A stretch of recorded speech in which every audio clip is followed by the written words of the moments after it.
story problems, and you guys even pointed out, like Miss Hoff, there weren't any story problems on our homework. And I said, I know we're going to spend 2 days, Wednesday and Thursday, working with just story problems. Because if you can't efficiently solve systems of equations, it's going to be really hard to apply them to story problems. You guys did fairly well with this with the story problem and the speakers. What I'm going to remind you that last sentence is usually a good indication of what your unknowns, hear me out, unknowns are. There's going to be multiple things that you don't know in each problem. You need to define those first. Okay? You need to define those first. Then you're going to write 2 separate equations, both of them containing both variables. So if we read this first problem, a textbook store sold a combined total of 472 chemistry and history textbooks in a week. The number of history textbooks sold was 42 less than the number of chemistry textbooks sold. How many textbooks of each type were sold? We look at the last sentence, and I ask you, what are the 2 things we don't know? How many chemistry textbooks? How many history textbooks? What letters do you want to use? I love it. Thank God. I always hate people are like, B and Q. No, X and Y. Which one's X? Chemistry. Number of chemistry books sold. And I know you find it annoying at how specific I'm being, but it's going to help you as you're writing the equation. And Y is the number of history books sold. Okay, 2 unknowns. Now I have to write 2 separate equations that involve both X and Y. Who can help me out with one of them? Miles. X plus Y equals 472. So the number of chemistry books plus the number of history books gave me a total of 472 books. Agree or disagree with him? I like it. Combined total of 472. Nicely done. Okay. Who's got my next one? Sophia. X minus 42. Ooh. So I have to take the number of chemistry books minus 42, and that gives me the number of history books. The number of history books sold was, remember, was is a past tense of the word is. Do you know that? Is in math means equals. Okay, so history equals 42 less than. What's special about less than? Subtraction, but we have to swap the order, right? Perfect. Nicely done. Now, should I solve this by elimination? Well, let me go back. You want to solve it by graphing? Okay, good answer. Elimination or substitution? Why substitution? You're absolutely right. Bingo. Okay, remember that phrase I sometimes use, work smarter, not harder, right? Y is already alone. So let's plug this in for Y. I would end up with X plus, okay, equals 472. Is he wrong putting parentheses in here? Is it necessary? No, because there's not a coefficient in front of Y. If there was a coefficient other than 1, it would be unnecessary on there. So what's my next step? Combine like terms. So X plus X gives me, so 2X minus 42 equals 472.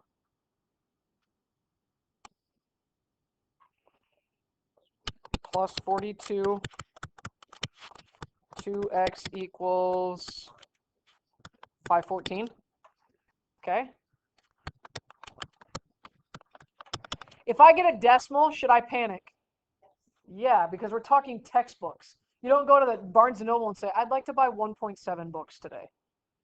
They're going to tell you to leave. Okay. 514 divided by 2 is 257. What do I do with 257? Plug it back in. You want to plug it in the top equation or the bottom equation? Bottom, I like that. 257 minus 42 gives me Y. 257 minus 42 215. Bless you. Again. So the biggest thing with this is we have to make sure that we actually label our responses. Go back, it says how many textbooks of each type were sold. You would tell me 257 chemistry and 215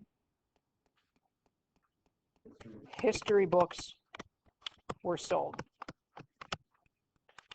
The thing you're going to notice about Alex is they may only ask for one of them, okay? It may ask for both, but it also may only ask for one of them. Question, Jackson? What? There's like, I saw like a different bit. Okay. So like, if you take 472, it says one was 42 less than. So if you minus 42 from. Nope, now you're chicken scratching. Your equations have to be written where you're not doing mathematics to set them up, because what you're doing is what the process to this is, which is correct, but not how you set up the equations. Okay, let's go to the next one. A fruit company delivers its fruit in two types of boxes, large and small. A delivery of 2 large boxes and 6 small boxes has a total weight of 68 kilograms. A delivery of 5 large boxes and 3 small boxes has a total weight of 95 kilograms. How much does each type of box weigh? Last sentence. How much does each type of box weigh? What do you want X to stand for? What about large box? Be specific. Very good. Weight of large box. And Y is going to be weight of small box. All right, I'm going to give everybody a couple of minutes here. See if you can write both equations for this. Don't solve anything. 2 equations. They both contain X and Y.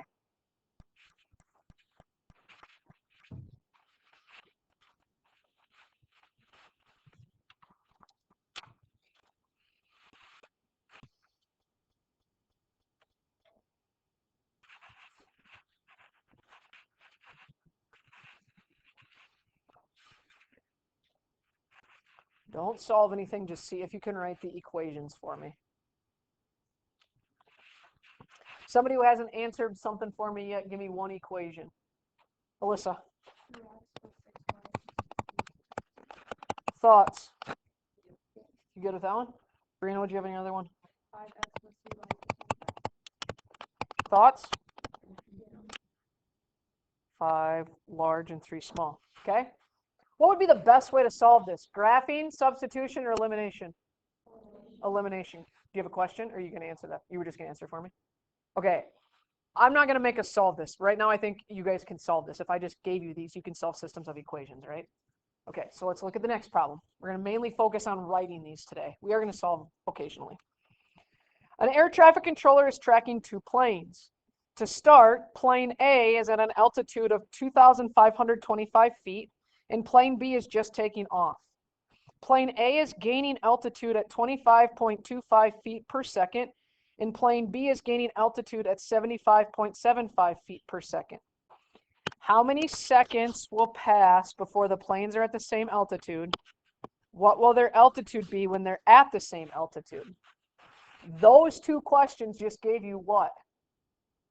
Bless you. Yeah, they just gave you your 2 unknowns, right? The first one says how many seconds will pass before they're at the same altitude. So X is going to stand for number of seconds.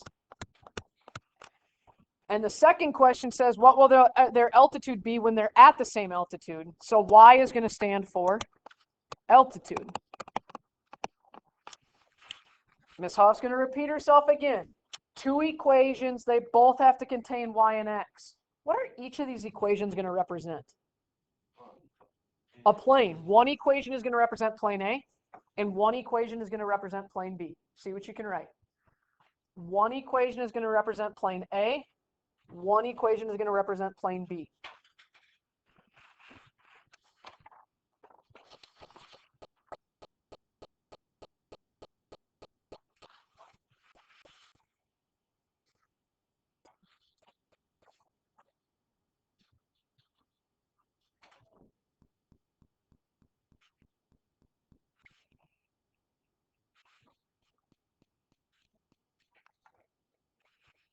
Don't solve anything because most of you don't have these equations written correctly. Who can write me an equation for plane A? Ian. 2,525 plus 25.25x equals 5. Can I be crazy and put my y over here? The altitude of plane A starts at 2,525 feet and is gaining 25.25 every second. Nicely done. Who can write plane B for me? Meg. Y equals 75.75x, How come yours is shorter? because it started on the ground. Yeah. Very good. It's just taking off. So its current altitude or its starting point is 0. Graphing, substitution, elimination. I'd use substitution here, right? Because really you're going to take this and plug it in here. So you'd have 75.75x equals 2,525 plus 25.25x. Alex, like almost sets you up to screw this up, don't they? Watch your decimals and watch your numbers. Like, could they make them any closer? 75.75 and 25.25. My 7s and 2s get screwed up all the time, so just be really cautious of that. Okay. All right, flip it over.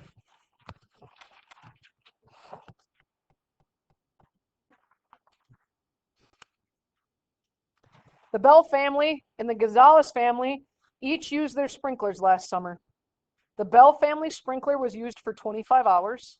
The Gonzalez family sprinkler was used for 15 hours. There was a combined total output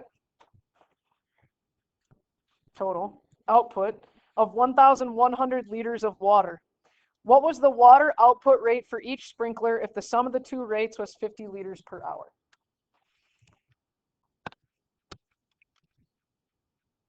What's my x? What's my y?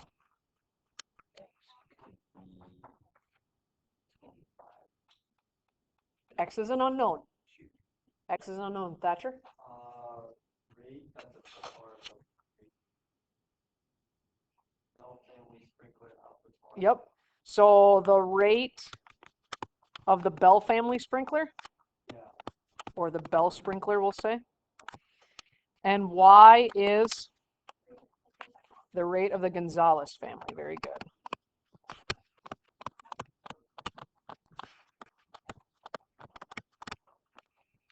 Okay, I'm going to give you a second, see if you can write some equations here.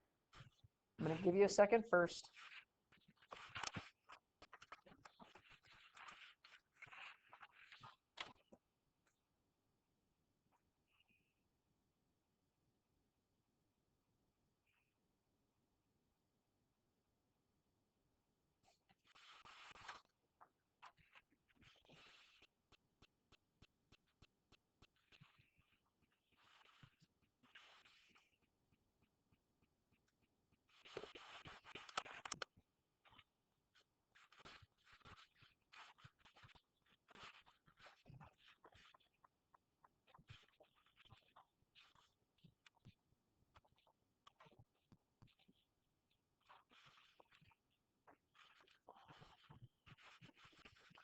Who's got an idea to throw out for me?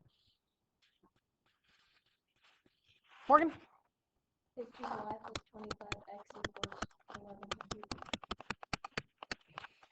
15 is what? Hours? So 15 hours times the rate of the Gonzaleses plus 25 hours times the rate of the Bell sprinklers. When you're talking about a rate, you're talking like amount per hour, right? So when you take a rate times hours, you're just going to end up with how much water they had, right? So 15 times y is going to really give us the amount the Gonzalez used in water plus the amount the Bells used in water, and she said the total water was 1,100. Agree or disagree? Nicely done. Who's got my second one? Got the second equation. You're like, yeah, Miss Huff, that's where it ended. We all had that one. Emily? X, y equals 50 because it says that the output rate together was 50. Very good. The sum of the two. And half the time you don't even look at that last sentence to try to find information, but you're spot on. Okay. Substitution or elimination? I like elimination better. Could substitution be easy on this? Just to get y by itself or x by itself? Absolutely. I'm better at elimination though, just me generally speaking. This problem sets up fine. Just be careful if you use elimination. Morgan wrote y first. Emily wrote x first. Make sure you line the correct ones up. Yes? Okay, so in this one, it's what is the saying? 6 one way, half a dozen the other. I think either way you could go on this. Okay? All right, last one. A child is running on a moving sidewalk in an airport. You know what I'm talking about? Okay. When she runs against the sidewalk's motion, she travels 32 feet in 8 seconds. When she runs with the sidewalk's motion, she travels 64 feet in the same amount of time. What is the rate of the child on still sidewalk, and what is the rate of the moving sidewalk? That last sentence helps us out tremendously, yes? X equals, okay, so rate, can we put rate of child? Are you good with that? Rate of the child. And y would be, so in this one, it's just the sidewalk on that part. So we want to know just the child by themselves, and then we want to know just the sidewalk. Moving sidewalk, I should say, actually.